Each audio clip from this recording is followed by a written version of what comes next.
Welcome to a galaxy far, far away. Here at the Cantina podcast, we provide top shelf service, including rumors, leaks, news, and reviews. Come in, order a Loman Ale, and remember, no droids allowed.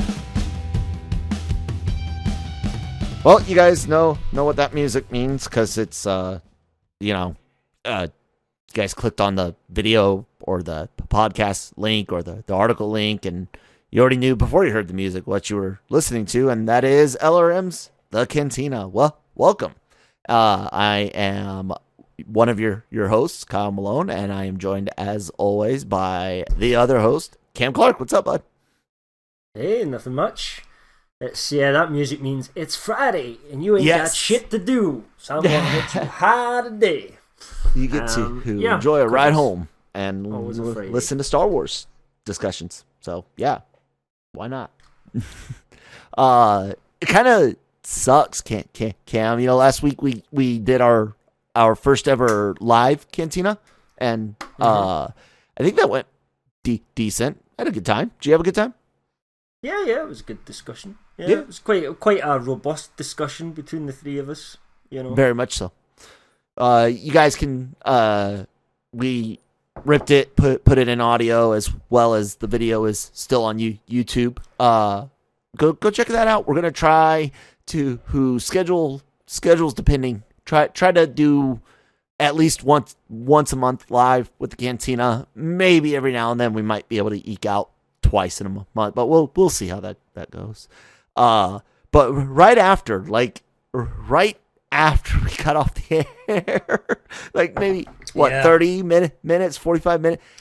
It must have been about that, yeah. Yeah. Our friends over at KRT, well, friends in air quotes, no, I'm joking. And our friends over at KRT broke the news that Ezra Miller. Fuck, why do I keep doing it? Ezra maybe Bridger. They slipped as this is happening, before the show. They must watch the show as well. Yeah, I know, right? They're like, oh, do they know? They were seeing if we were going to reveal it. I don't know. Anyway, Hayes. We wouldn't have said it because it's impossible, because they would have been saying it before them. So, anyway, it's nothing to do with us. It's their scoop. So do you want to talk a little bit about what it is? Do you want me to jump in? I was gonna say, sorry, I kind of got distracted listening to your story, and then I was reading something. But Ezra Bridger, somebody that we thought was supposed to be potentially have shown up in Mando season 2, because we had heard rumors about him going back into 2019 or 2020. I almost forget what time works these days. I mean, I never thought that we were ever going to see Ezra that quickly. I know we talked about it, as a potential that he could have been, he could have been that mystery Jedi that showed up at the end. Obviously, what we know now is that was Luke Skywalker, which I don't think we even. We talked about the possibility, but we never really gave it much credence. But I never gave any to the fact that it would be Ezra either, because I thought was they would have had to cast Ezra, and I think we would have found out about that.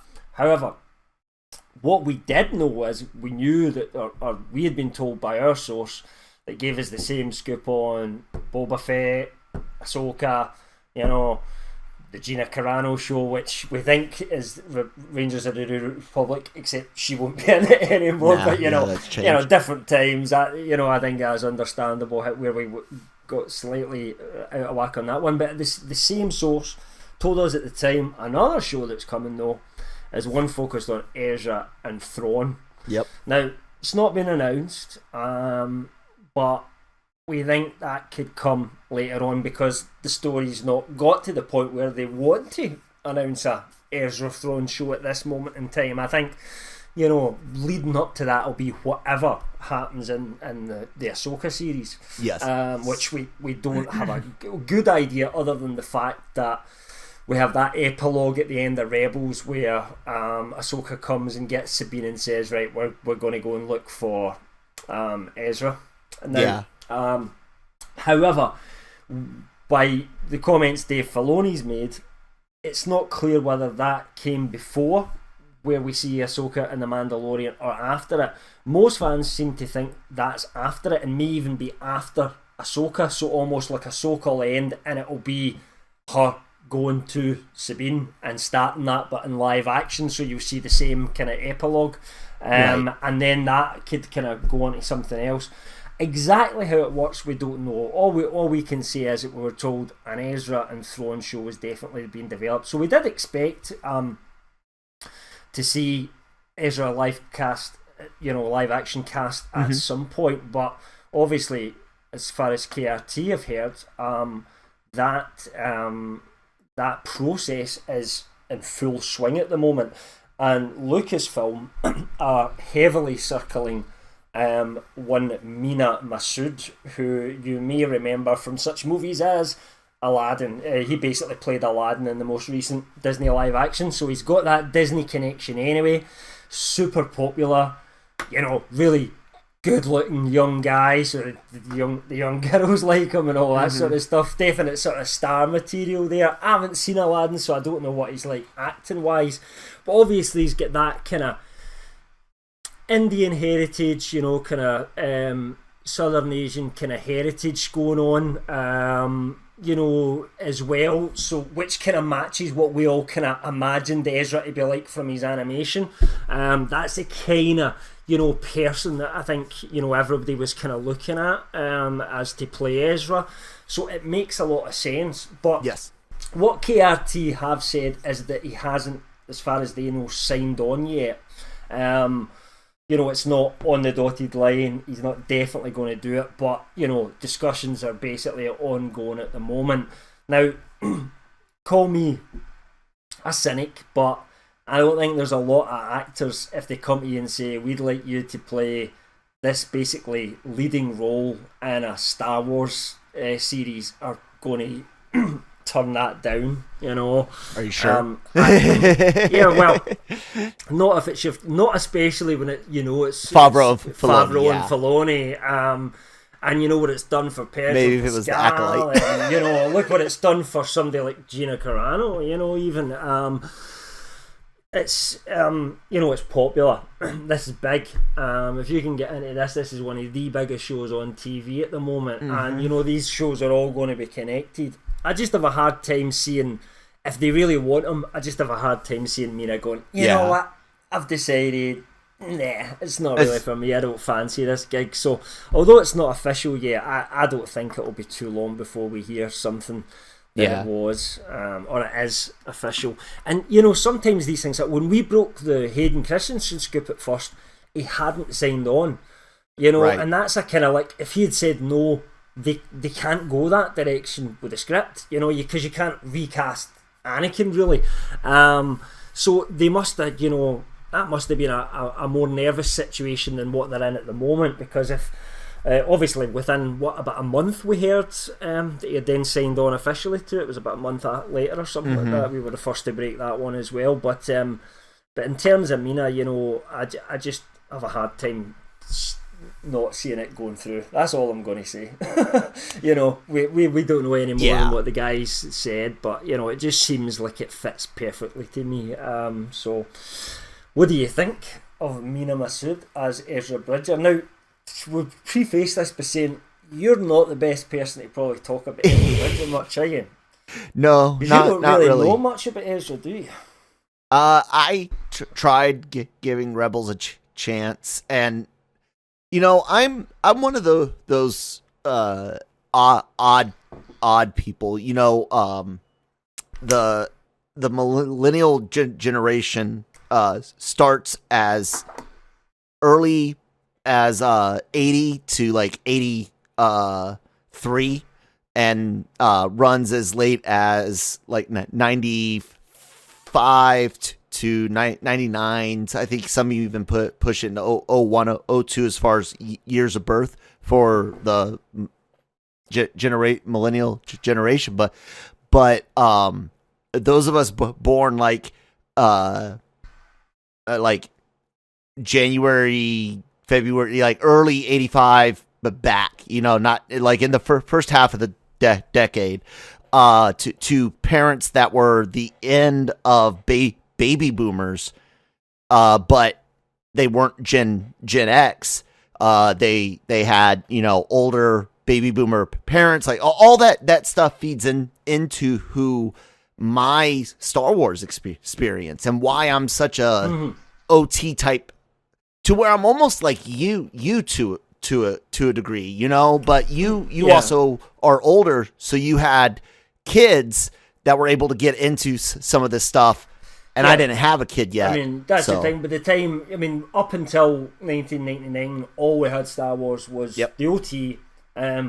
You could loosely say the Ewok films, I suppose, the holiday special, and the books. You know, the EU books. That was it until 1989, and I was 21 then. Yeah. So already an adult, already with not living with her at the moment, but already sort of dating the woman that would become my wife and everything like that at that point in time. So I was very much an adult, and it does kind of change the experience that the kids have. I've said it before that growing up you'd think with someone who really didn't like the prequels that much, that might rub off on my son, but actually growing up he loved the prequels because he wasn't looking at the at that age you don't look at the clunky dialogue and you just see wow cool space scenes, and let's face it, a lot of that's what we fell for with the original trilogy as well. But I think where you could have liked Star Wars as a kid and then grew up and say I can't be bothered with that Star Wars pish now, whereas when I grew up I kind of felt there was another level to Star Wars that you could appreciate as an adult. That's why I always especially felt with was the missing EU from the true, and that was missing from the prequel era. It wasn't, it didn't quite cater to every crowd, and at the end of the day that's just the way it goes. We've moved on from that. It's a long time now, and we've moved well on from there now, but that's kind of what feeds the thing about me not getting into Rebels or Clone Wars for that matter. I couldn't stand the prequel era, so Clone Wars didn't interest me at all. I'm already an adult. I don't like really the prequels. Clone Wars era, What's that? Rebels though isn't really right, Clone and Wars then either, though. It's, when we get to Rebels, I'm much even more older, and my son is. Older you are. I don't think my son's born. When did Rebels start? 16? So Lucas was like, I don't know, man. 2 or 3 maybe at most. I never watched it first. I remember watching a little bit of season 1, but I can't remember. I couldn't stand the animation. I did not like the animation story. Either. I thought season 1 was poor. I wasn't a fan, and I had no reason to go back. And then I remember it was people talking online about some of the Obi-Wan episodes, and how relevant they were to what happens later on. And I thought, actually, this really did get into the kind of nitty-gritty that fits into the saga. I need to kind of try and get through this. And it was when Disney Plus came out. That's like a year ago, pretty much. That's when I thought, right, time to sit down and watch Rebels. And once I got past that horrible first season, things do start to improve. What I will say though is my least favourite character, or probably one of my 2 least favourite characters in Rebels, is Ezra. Yeah. But garbage character. However, he's a kid. Ezra's just a kid. Look, He thinks like a kid. He has the same issues as a kid, and I just don't think that interested me too much. Ezra as an adult may be far more interesting a character to explore. Because he's got a lot of darkness in him, Ezra. He's not, he's not been trained classically like a Jedi would be. He's never had a Yoda. A lot of the time it's just figuring things out for himself or learning from a Jedi who really didn't get properly trained himself. You know what I mean? He just got kind of left before he had finished his training or anything like that. It was during the Clone Wars. So, yeah. So, and then, his other guide was Ahsoka, who leaves the Jedi Order, so he never quite had that whole dogmatic thing put on him, More like Luke in some ways, in the way that he was a little bit older and he had developed these attachments and everything like that. But of course, that also presents potential darkness, and certainly Palpatine tried to tempt Ezra a couple of times or one specific within Rebels, and he kind of rejected it. But you always kind of felt like you just weren't sure where if his character might go down a darker path rather than a lighter path. So if he's been away for years with Thrawn, wherever they went, and he's still there, what if Thrawn's managed to almost kind of convert him to his way of thinking, brainwashed him into doing things his way? You know, that's a possibility, and that could be rather intriguing. Yeah, you and I have, discussed the Dark Empire arc from the EU, which they borrowed heavily from in Rise of Skywalker. But you and I have discussed the thought that they would kind of take that Dark Empire and that classic heir to the Empire Thrawn trilogy to create the Ezra and Thrawn story, where Ezra is in Ezra Luke's place. Well, I don't know. And Thrawn is the Emperor what was that guy? in this case. Who was the guy that was really powerful with the dark side of the Force? That's in that trilogy, Zan's trilogy. George Seaboth, however you want to pronounce it. Right. So I always wondered if maybe Ezra would kind of take that kind of role a little bit in terms of, the Force user that Thrawn uses to, because that's one of the things about that trilogy. Thrawn might be a good leader, but he realises he needs a Force user, so he goes and get this guy, and he's a bit of a nutter, isn't he? Do you know what I mean? But what if he was able to kind of train somebody up? And it's basically the same thing as what we think Moff Gideon's aim is during the Mandalorian is.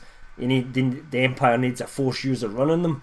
So what if Thrawn's had this same idea and he ends up managing to persuade, and when Ezra comes back he's actually a threat, or they need to redeem him, bring him back or something like that? That would be a far more interesting story than just, hey, we rescued Ezra, let's get the team back together.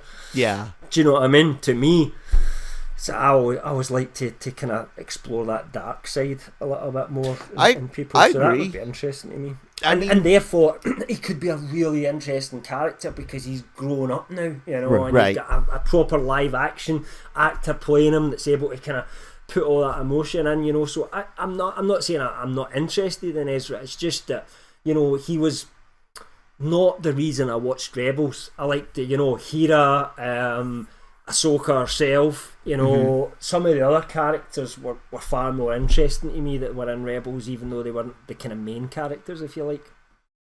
Right. Yeah. It's all the live action stuff. I mean, it's almost, I'm almost mad because it's gonna end up forcing me to at least find a list of key episodes to watch or something. I'm kind of pissed about it. Right? This is the thing you've got to think about. Just skip season 1. Yeah. Just don't even watch it. Don't even need matter. There's a Jedi. All you need to know is what's his name? Kanan never get fully trained as his Jedi. His dad was a Jedi or something like that, and he get killed during the Clone Wars, and he basically escaped. So he's not really fully trained, and he's found Ezra, who's got a Force ability, and he's trying to help him. And there's a fledgling Rebel Alliance kicking about with these people that are in a ship called the Ghost.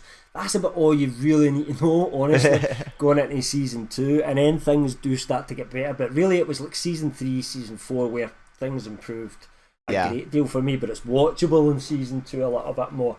And, there's a lot of good stuff that they go into on the Force and things like that isn't covered elsewhere. Some of it is quite interesting. It'd definitely be worth watching. And I'll tell you, I've said before, you need to watch the Clone Wars as well. And again, just skip the first couple of seasons. You just don't need them. Again, it was a show that at first I didn't enjoy. It just didn't feel as if it was going anywhere. And then as kind of Filoni gets more confident with the material, it really adds a lot to it. It ends up finishing at the same time as events are happening within Revenge of the Sith. So at the same time in the movie, all this is happening, there's other stuff involving like Ahsoka and Darth Maul happening elsewhere. It explains what's going on in Order 66 far more, what's happening with the clone troopers, why it's not been discovered before now, and what games Palpatine's really kind of, the strings that he's pulling. It just lets you see things from his point of view a lot more, and what his kind of plans really were. And it's actually, it makes it slightly better, even though you'll still watch those films and go, oh, they're still badly acted, they're still badly scripted. Yeah. That's not going to change.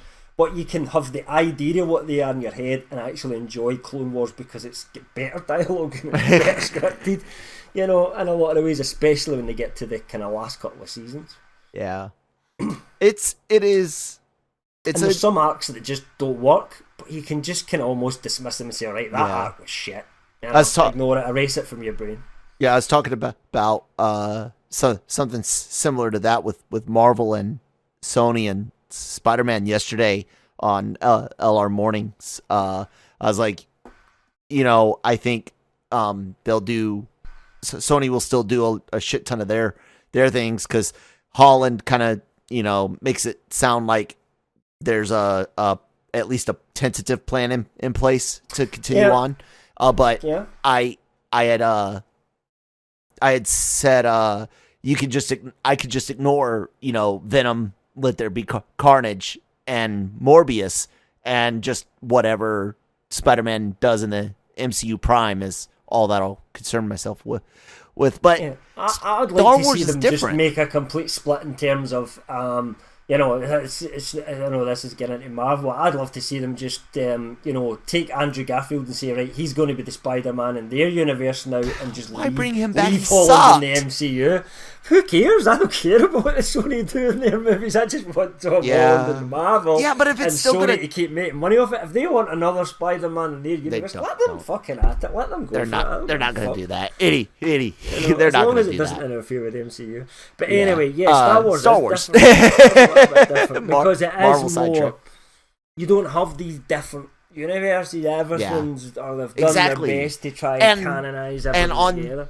And on top of that, since there is no multiverse, I'm cursed because I grew up with a Star Wars universe, a coherent, cohesive, mostly black and white text, but also a shit ton of comic books and video games and stuff. That is the multiverse. Basically, that's what happened when Han and Leia, right, had sex one night in one universe and in one night in a different universe. Yeah. In one universe they had Jason and Jaina, and in the other one they had Ben Solo. That went to shit, gross. And the good one went a better way. Yeah.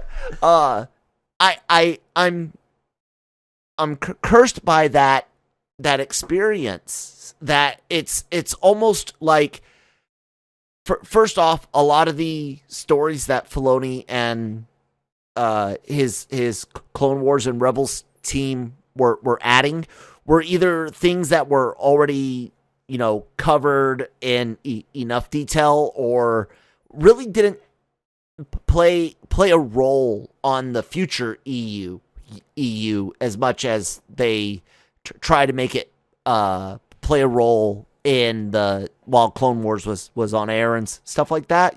Those the books that came out during that era. And it's just hard, especially with Thrawn. I know the Chiss. I know Thrawn. But, it's just a different situation. It is. But then you can think of it like, you can take the Marvel scenario again, and you can think it like you had the comic books. And the MCU is very different for the comic books. Yes. It's not the same, and you might have grown up reading those comics. Yep. So, look at Jace that, is in our LRM team. He's a comic aficionado. Oh, yeah. He doesn't really, doesn't watch the DC movies or the Marvel movies, because that's not, for him it's the comics, you know what I mean, and that's just what he's into. He's not even watched a lot of those movies. To screen. He loves, it's that art and, everything that goes on with it, and he's familiar with all these stories the way they worked the first time around, so he has maybe that issue in some ways that, it should just be he maybe wants it just to be exactly like the comics. I don't know, but we'd need to come on and ask him sometime, but on a Marvel one, not on a Star Wars one. But anyway, the idea is that you've already kind of invested in that universe, and then somebody's basically pressed the erase button. Yeah. And unlike the MCU, though, they had to, I think, because then all they would have been doing is filming other people's books for the rest of the time, and they would have had to pay all those writers tons of royalties. It just didn't make sense. I'm not saying that. I just wish they had erased it and really had a proper plan in Oh, place. they Like what they're never doing now, fucking taking the had a slower plan. approach and seeing what works, that's working better. The problem is, as we've talked about in many other weeks, that they jumped ahead with that sequel trilogy too soon without any kind of plan of what they really wanted to do with the Star Wars universe. I think the goal was just, right, it cost us about $4 billion, let's make that back as quick as possible, and then it's just profit from then on in. Toys. They and did. Then they couldn't sell they made that toys. money back. But they made their money back. It's pure profit now, Star Wars, for them. Well, apart from what they put in to make new stuff, obviously, But that's just part of normal budgeting. But that money that they paid Lucas, that is paid off now. Do you know what I mean? And that trilogy did do that for them. So in some ways, if you're just a Disney exec somewhere who doesn't really care about the Star Wars story, they just want to see the bottom dollar. The sequel trilogy actually did pretty decent. Do you know what I mean? Yeah, even though they, an executive is not going to look at, like I wrote that article where I broke down how much in percentages and stuff like that. Because I always use the exact same argument as you because you wrote that article and went and looked into it. Yeah, and people in the industry, they're not going to necessarily notice what you and I did. That hey, look, you guys took a dip here for the first time in three trilogies, 9 movies. Especially after the horrific reaction to Attack of the Clones, and still to have Revenge do what it did. You're supposed to still be excited enough to see how it's going to end. That you come back for the third one, even if you didn't like the second one. Exactly. And the sequel trilogy didn't do that for a lot of people. A lot of people went, I don't care what happens next. Didn't at all. That's the problem. Exactly. And then when they did hear from other people, like, what was it? Was it amazing? Nah.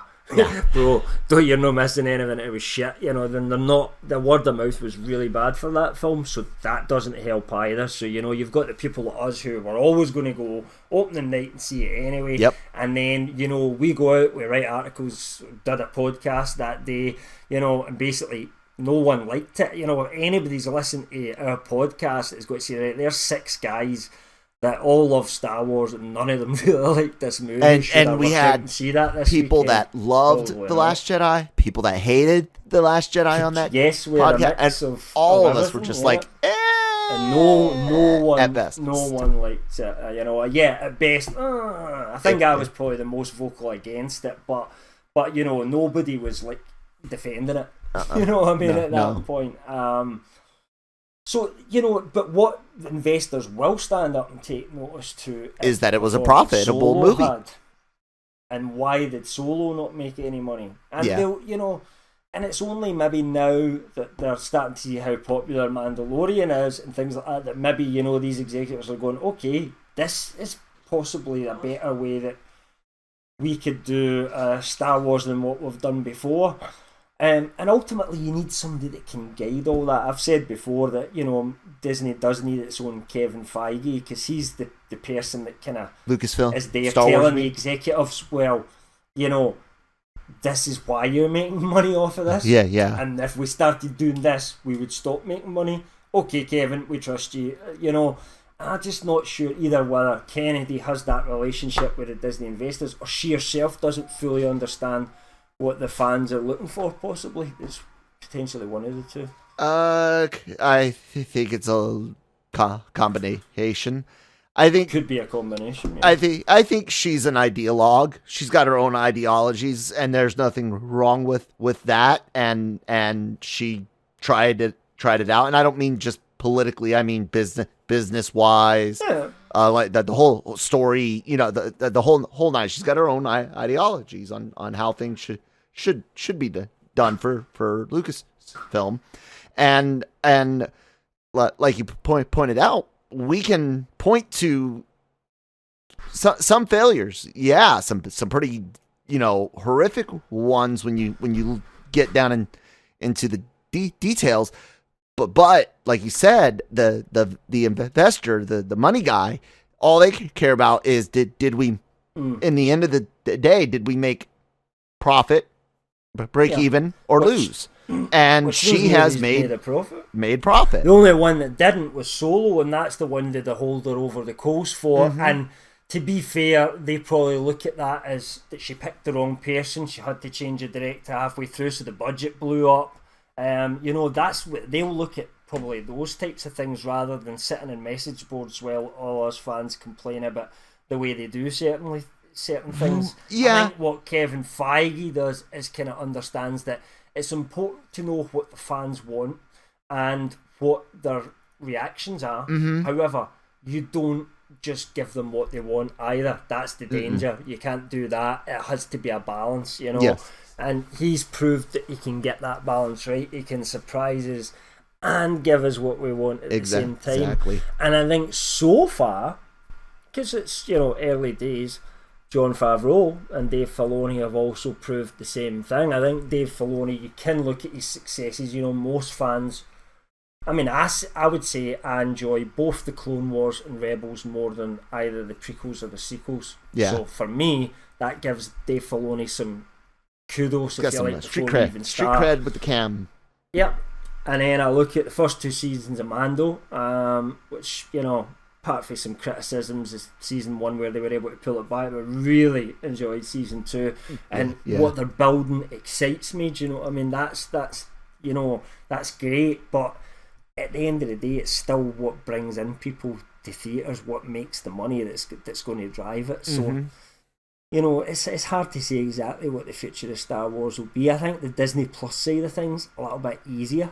But I do worry about the movies. I worry about Rogue Squadron coming out. It's just not that good. After Wonder Woman 84. Oh, my heart. Well, I've still not seen that yet. I've decided I'm not going to pay for it. It's like in video demand here. I'm not going to pay for it. I'm just going to wait till it comes on like the normal channels for free. Before I check it out at this point. I wasn't a massive fan of Wonder Woman. Neither was I. We've talked about this in previous cantinas.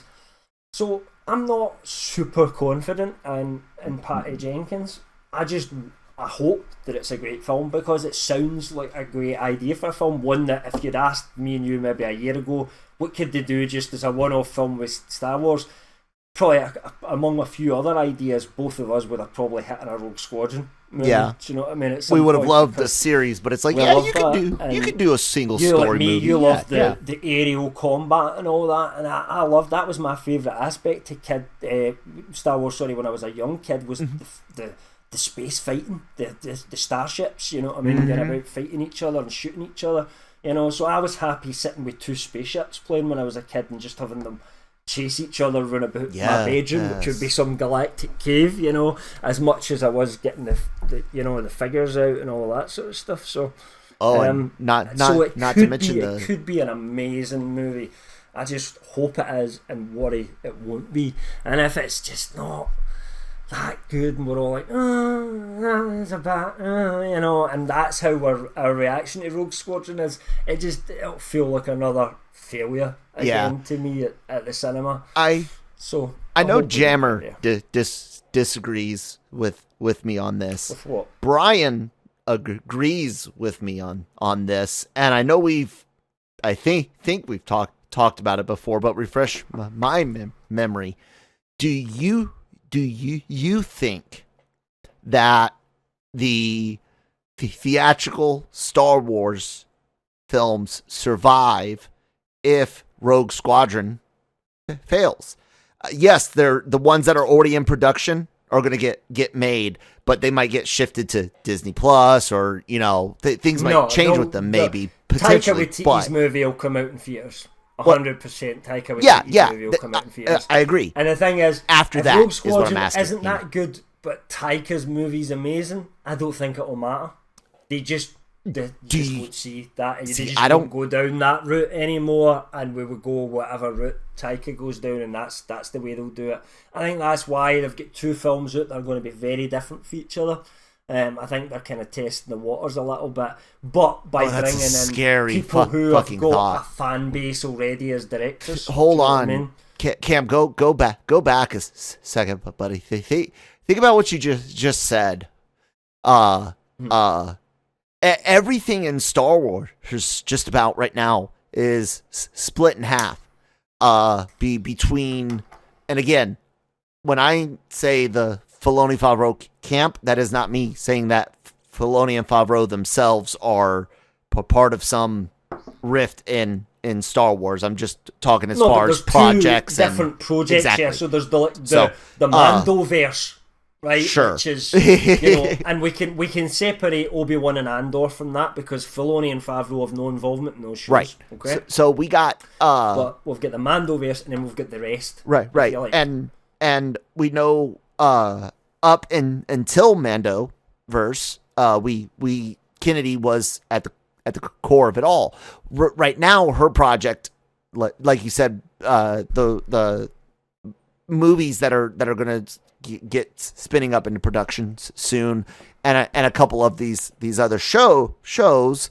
We don't know how involved she is in some of the others, but we do know that she was one of the voices on scripts allegedly with Obi-Wan, and it's pushback and all of that.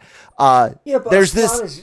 We don't know if she was the one. Right, we don't know the specifics. This exactly. wasn't good enough and forced them to go down again, which is a good thing. What I'm saying, I'd rather that than push on. We don't know. Right. I agree. Let's take our time. We already saw what happens when you try to rush and make money on the name alone. It doesn't work. So this is my other fear with Rogue Squadron. It feels like it's kind of rushed along compared to the other ones. Potentially, and that's what I'm saying is you said it. There's these two different movies that are going to follow each other, and we know Kathleen Kennedy's feelings on Jenkins and her feelings on Rogue Squadron and her feelings on things like the Acolyte, and of course, like I said, her main project right now, as far as what's active in the Star Wars community, is the High Republic, and that's not doing so hot. And so what you just said, I wonder, is there a different production? Like, yeah, her name's going to be on it. She's president and all that. But is there a different team looking over Taika's stuff while she's doing whatever with Patty and Rogue Squadron? No, I think that scares the fuck out of me. Based on her role, she should be looking over everything, really. She should be, but we know she doesn't. Hint. No, we don't know that. We don't know that. I don't think we do. When you look at all of the behind the scenes footage for Mando, everything that they've released and stuff like that, versus behind the scenes footage on the movies, and just her comments on projects themselves, the amount of time she spends pushing a project. And you could maybe make the argument that, the High Republic is struggling, so of course she's going to push it more. But why is it struggling? Okay, well, is that what you mean? Is it sales that are struggling? Because you don't expect it to have the same cultural impact as a movie or show would. Absolutely not. It's a lot of combination, especially in this generation. A lot of folk don't read.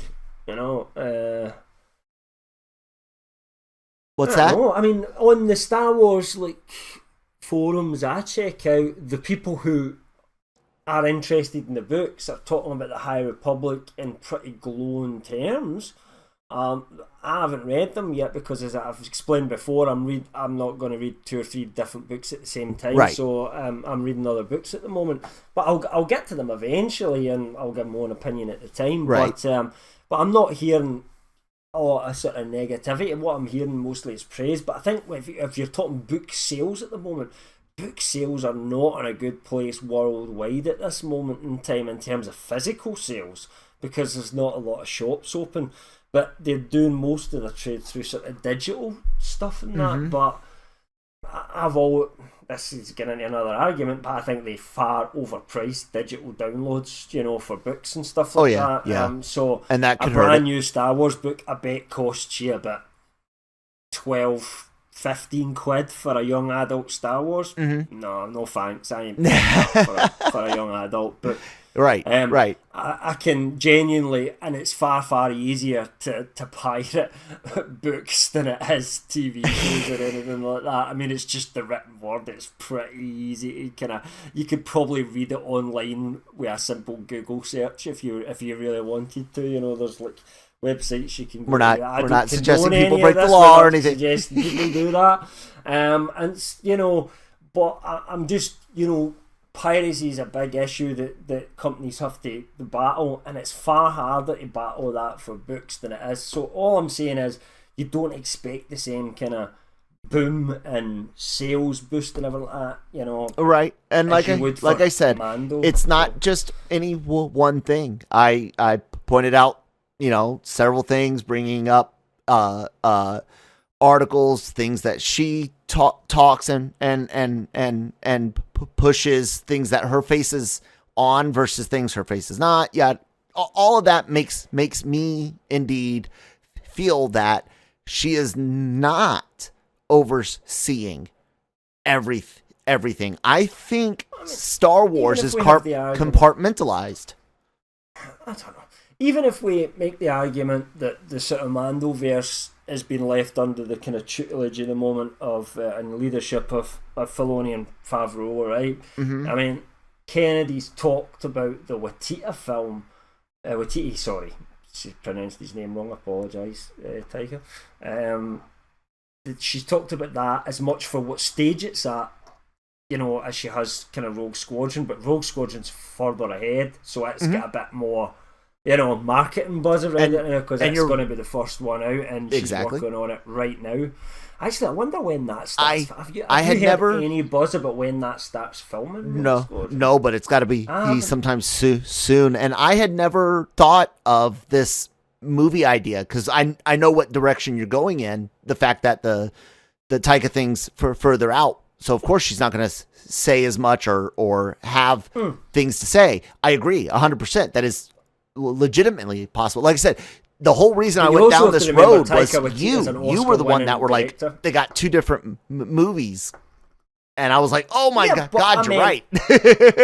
Yeah, but what I more mean is, you know, it gives them a bit of a security blanket if one of them doesn't fail, because they're not connected. Exactly. You know, they're, as far as we know, they're not connected. So they're two very different things.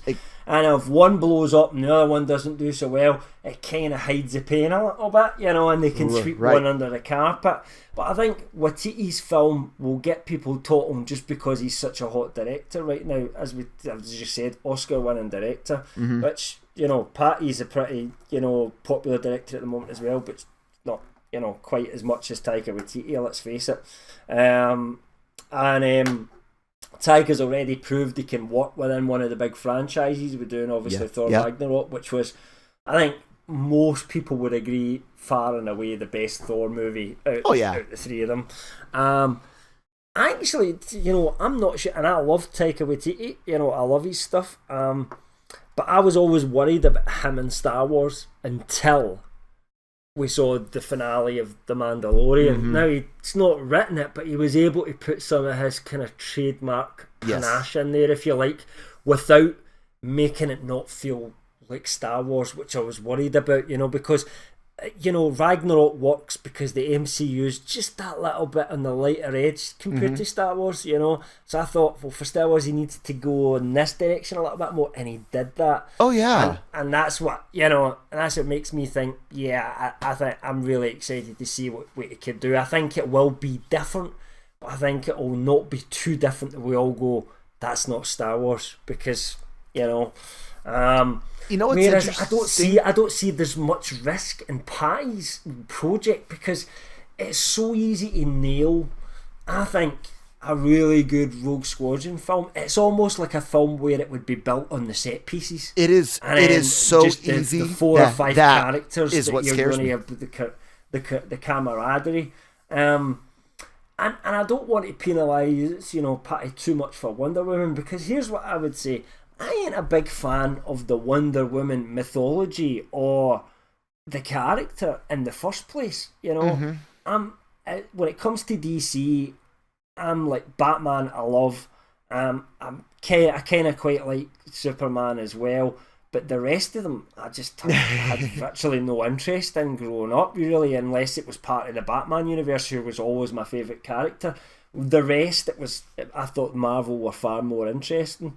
So I wasn't a huge fan of Wonder Woman and the character anyway. So this is different because she's playing in a wheelhouse that now something I'm really a fan of. So it'll be interesting to see what she does. Maybe as far as DC, Wonder Woman fanboys and fangirls are concerned, she did a great job with the Wonder Woman movies. You have to take that point of view as well, which I can't put myself in their position. Right. And I had to do some digging into Wonder Woman after some comments that Patty Jenkins had made, I think relating to either Wonder Woman 84 or Snyder's Justice League. She made some comments about how much control she had in Wonder Woman 1, and she didn't do a lot of writing, while she actually gets a writing credit for 84 for Wonder Woman 84, and she was given a lot more freedom by her own account of things.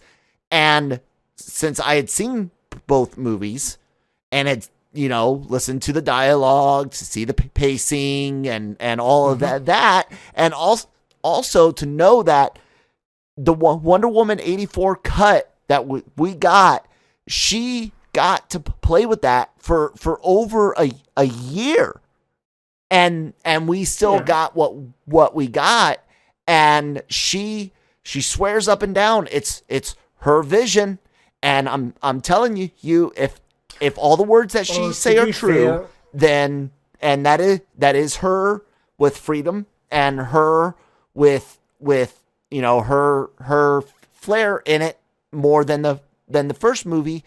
I fear for Rogue Squadron because of that, and that's by her words, not projecting anything. I understand that. It's just I refuse to get too much hung up in the fact that this is somebody who's only really directed 3 movies. Do you know what I mean? So this is our make or break movie for me, not the Wonder Woman movies. They were kind of like, all right, this is your learning curve. You know what I mean? So she had a hit, she's had one that's been negative.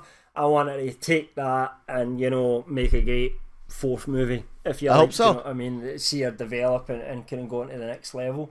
I do trust the fact that, she says her dad was a fighter pilot and all that. I would just hope she would understand that, well, you need to know the technicalities of how these people think in these situations, and that's what you want. You want battles where you're in the cockpit, with the character. You're looking for something like Top Gun in space, really, aren't you? That's the kind of idea. Or Battlestar Galactica is probably a better example, because Battlestar Galactica, especially the original, deals more with the troops, kind of rather than the regular people, if you like. And there's no Jedis or people like that. This is just really good pilots or rookie pilots learning. And there's just so much opportunity just to have one of those really good standalone, not particularly has to be too connected to anything else, just a really good standalone Star Wars movie that we want to watch again, because the battles are so cool and it's got so many good moments in it that I just think, wow, this made me really feel like I was in space and I was one of those fighter pilots. That's why we're saying I think it's a good choice of movie to pick, and I like that she's passionate about it. I just hope, fingers crossed, so do I, that she does a good job, but I just she's going to have to work really hard to mess it up. I have to be honest. It's an uphill battle. I mean, she doesn't really have any preconceived characters because we don't know what era they're going to set it in. I mean, it make more sense I think to get away from, like, to have a new rogue group almost, do you know what I mean? So that they're creating new characters, not going into the characters that like Stackpole created or anything like that, or else you just make those books, you know. Exactly. But they don't fit quite with the new EU in it, or the new kind of canon either. But like we saw, like Wedge, you know, it could be like Wedge creating a new group, you know, and dealing with the remnants of the First Order or something like that. It could be very similar to the so almost Stackpole like books. Yeah, but the Stackpole books, but in a new era, Poe instead of Wedge, yeah, or something. But I don't think what's his name will come back. They could even get Wedge. He was He's there. too old to be the commander. Well, he could just be the guy in the base that like sends him out and goes, God I agree. damn it, I don't want to lose my people. Yeah, do you know what I mean? And I don't know if the actor will come back for a longer role, but maybe. Unless he's retired. Yeah. I don't think he's not an in-demand actor that's earning a lot. If you were giving him a heavy role and I think he would come back for just Star Wars. tell you he does Gogglebox on. He does. Do you know what Gogglebox is? Do they do Gogglebox in America? I don't know if they do. It's where they videotape people watching TV, and you like see a little bit of the program they're watching, but then you see all their reactions, and they just do it with normal people. Oh, the Nielsen, then they do a celebrity the ratings version as well, and like it's just people talking about the TV. It's really, really quite funny. But anyway, he's on the celebrity one. He does it with Nigel. I can't remember his second name. Nigel, another actor. But neither of them, you know, really are. I think they're both still working, but they're not, you know, he's not high in demand. You know, I think if you offered him a big part like that, he'd be back in two shakes of a lamb's tail, to be perfectly honest with you. Yeah. But who knows? Just tell Ewan to go talk to his uncle and be like, dude, Obi-Wan, come here. Help me. Exactly.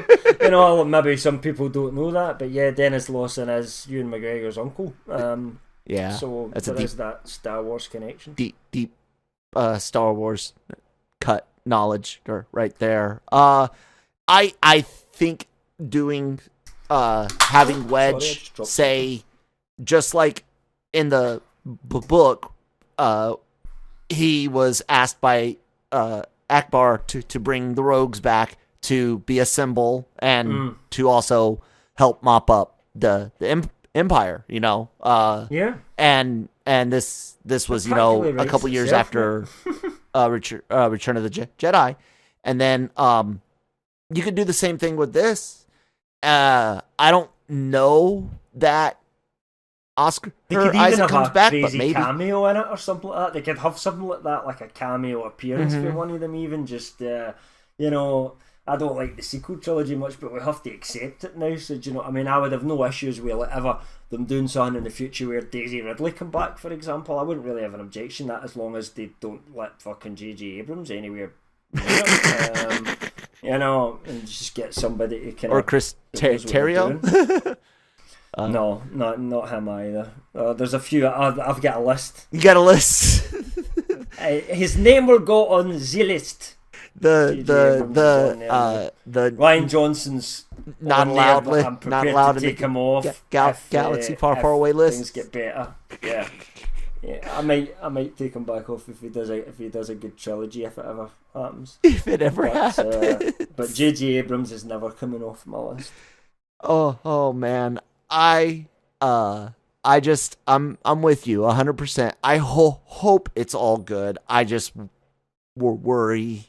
Most people know I am a huge Rogue Squadron fan and Mike Stackpole fan as an author. Period. Let alone his work with the Rogues. But like, I used to play X-Wing and TIE Fighter and X-Wing versus TIE Fighter and X-Wing Alliance. All those the Wing Commander series. All those space flight sims, and like you said, whether it was my Micro Machine Star Wars ships or the big plastic ones that are, you know, the little Micro Machines were easier because you could have bigger fights. And that's what I'm with you. And both the prequel trilogy kind of, it gave us a half-assed space fight in 1, not really space fight in 2. I know the Obi-Wan and Jango's stuff, but whatever. And then until they start talking, and then until you compare the graphics today, a good space fight in 3. But the sequel trilogy, dude, did they ever fight in outer space once? Everything was in an atmosphere, wasn't it? Well, no, the start of the Last Jedi, Last Jedi. Is not, I wouldn't say it was a particularly great fight sequence. No, it's terrible. Talked about that endlessly. Not my favourite. Dramatic sequence, yes, because Jammer loves it, because the drama in it, the whole bombs dropping and everything like that, it's well done, but as an actual space battle, it sucks.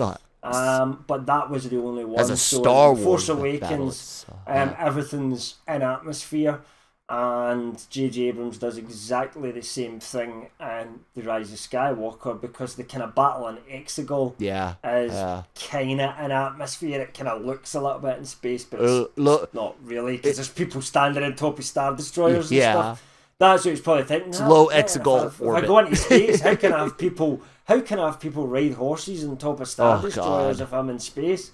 Well, that is a reason that we don't put horses on Star Destroyers, JJ Abrams. You know why? So maybe if you'd stuck to space, you wouldn't have come up with that. But it's not stupid idea. It's not just Abrams, because there's 3 different space horses in Star Wars since Disney took over. You got the space horses in The Last Jedi, the space horses in the Rise of Skywalker, and then the space horses, the new space horses, which are old space horses in the High Republic. What is with Disney trying to put Star Wars? Well, they have spaceships, people. I know. But, I mean, one of the things Star Wars does is there's a lot of poor people, though, isn't there? Do you know what I mean? When you're in the Outer Rim, people, the technology's there, but they don't have a lot of money. So they would jump about in banthas and, camels and tauntauns and stuff. Obviously tauntaun was because the speeders wouldn't work exactly in that cold atmosphere. That was the purpose of them. Although where they got them from, did they just go somewhere to another planet, right, and just say, you a tauntaun seller? Yeah, we sell tauntauns. I want them all. Sell me all your tauntauns. Oh, okay, you know what? I don't. Where did they get them from? They're not native to Hoth, because they talk about it. But sir, Hoth's supposed to be lifeless. Right. Oh, what did the Wampas eat? No, according to canon, they are indeed from Hoth, from native to Hoth. According to canon. So just Admiral Piet just didn't know what he was talking about. No, Tauntauns were indigenous to Hoth on Legends as well. So that's where they got them. It's strange, because the line in the Lifeless, movie would indicate otherwise, other than the Wampas. And usually you always go by the movies being ultimate canon, but then the Wampas are supposed to be a hidden surprise. Something you're not supposed to suddenly know about. Get these tauntauns were off, so they just rounded them all up, tamed them, harnessed them. Do you know what I mean? I thought they would have picked them up from somewhere, because then they would already been ready to be used, if you like. That always made more sense in my head canon. But listen, let's not get bogged down in what's going on with there's that. Apparently Hoth hogs, so snow mice, ice. Is that where the Wampas eat? Scrabblers. This is Legends too. That I'm mentioning. Canon Hoth. Canon Hoth. Like everything else in that Disney does. With planets and things from the OT, they completely ignored it. So in the canon, Hoth, literally, it's Empire, and that's it. I fucking hate Disney sometimes. So basically, what was said in Empire is, if it wasn't in that, it's no longer canon. Pretty much, pretty much. Yeah, the Hoth hog does not have a canon counterpart. So my theory on the Tauntauns could actually be true. Then. No, because according to their canon, they're stating it doesn't make that sense. it's. Anyway. Like I said, I fucking hate it's my favourite film of all time. I'm not going to quibble a stupid film about tones. You know what's great about that? We get the point. Our YouTube channel, ladies and gentlemen, which some of you might be listening to this podcast on, and if you are, please make sure you hit that subscribe button and that bell, and if you're listening to the podcast on your favorite podcast app, hit the follow button and any type of notification thing on that particular app. We got our Cantina review series. We're in the OT. Earlier this week, The Empire Strikes Back went up. I know some people that may have joined our podcast network later after we did that project in 2019 may have missed out on those, which is why we started re-releasing them on YouTube. But if you can't... And that was my favorite one. Yes. Jammer, Cam, and I, Empire Strikes Back. Because it just was so easy for me to just sit and talk for hours. Empire Strikes Back, because we love it so much, you know. And every time we got to a new party, we're like, isn't that just brilliant? And everybody's like, yeah. And Jammer says absolutely nothing to all our positive points. He doesn't give any negatives. Maybe one or two small things that we had like quite quickly get him round about on. And then at the end, he still says it's not as good as The Last Jedi. And we're like, well, where's the negatives? I don't get it. You know, how can there be no negatives in a film, but it's still not good? But then Jammer's not a big fan of the twist in Empire, is he? He doesn't think it's set up enough. So I tried to convince him, like all the places where they set this up beforehand. But you know, and you've got, I still maintain you've got a good convincing case, especially that last point, the Leia thing. Yeah. It's a legit. You guys should definitely go back, check it out. Take a listen. This is a film I could literally tell you the script from start to finish without having to look anything up. So you know this is like my love letter to Empire Strikes Back. So if you love Empire Strikes Back, go and listen to it and see if you kind of pick up some of the same things I do. And Kyle as well, because it's your favourite Star Wars movie as well, isn't it? You're not an idiot. Absolutely. So anyway, you guys. One more kind of little thing. Bad Batch had their release date. Oh yeah.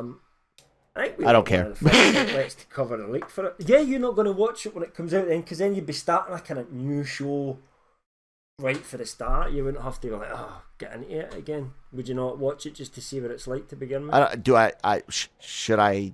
I don't know how much. Because this is set during Clone Wars, right? No, Clone Wars ended. Oh, so this is set in the immediate aftermath of the Clone Wars, which is not a period we've really seen much of. So this would be post Order 66, post Darth Vader being in the suit, everything like that, you know.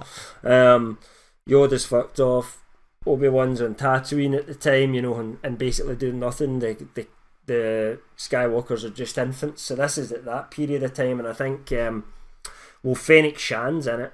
So Fennec Shan from Mandalorian Season 2 and upcoming Book of Boba Fett, she's going to be in it, and a few other kind of characters that have appeared in the kind of canon, if you like, at various different places as well. So I don't know what it'll be about. I don't know if it'll be good. I don't know if it'll be bad, because the Bad Batch, I have to give it a shot then. Didn't really like them when they first showed up. They were a bit too comical for me, you know. I wasn't. But the last time they appeared was a little bit better, so I just don't know. I think I mean, it sounds like something. If I don't need that much, because it could have some important information in it. So unless it's shit, I'll watch it. But if it's shit, I'll have to turn off. I will say this for the audience: if you missed out on the write-up, Cam's right. The release date is May 4th, which everyone knows is International Star Wars Day. May the 4th be with you, all that, yada yada. But they're going to do, what was it, Cam? Two episodes on the 4th, and then episode 3 on the 7th? They haven't said that. All they've said is that the official release date is May the 4th. But May the 4th is a Tuesday, right? Right. Mandalorian Season 1 also launched on a Tuesday, and then they put the next episode 2, immediately the Friday after that. Right. So it was like 2 in the first week. So a lot of the fans, and my guess as well, but I was just guessing, that's all, that they might do the same with the Bad Batch. They need to get off we're that Friday expecting date. maybe 12 episodes or something for the Bad Batch, because the animation, you don't expect the same kind of like 6 episodes or 8 episodes or something. We're expecting a few more, so do expect that it'll run into some of the Marvel stuff that will be going on at the same time. Yeah, and that's why I'm saying like, but the Disney they need to get off Friday that Friday thing, date.